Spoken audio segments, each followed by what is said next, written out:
buttermilk, and that's it. So we measure out about a cup of fresh cream.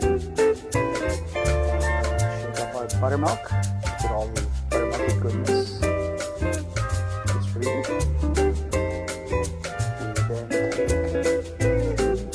take the buttermilk and add it to the cream.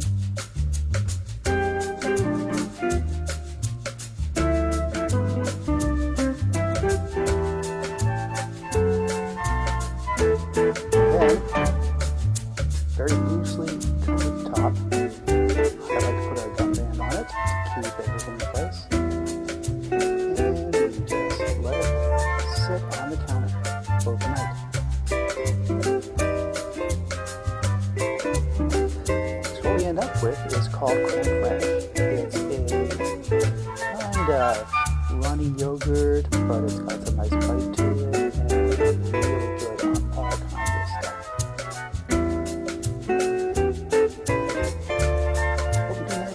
Take a little bit of our creme fraiche and add it into about half a cup of white chocolate chips.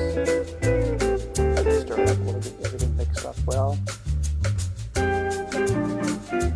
Add the creme fraiche in there, stir it up and mix everything. And then you put the next step, which is putting it in the microwave. Heat it up for between 20 to 30 seconds.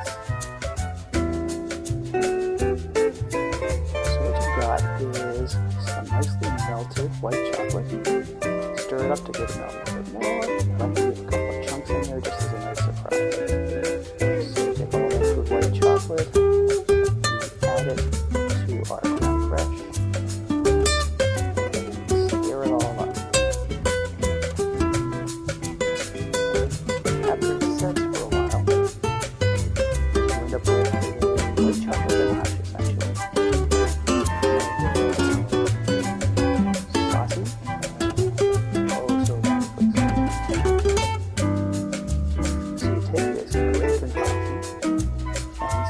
Sliced strawberries. Put a cracker, a little sugar, a goop on there, and a strawberry on top, and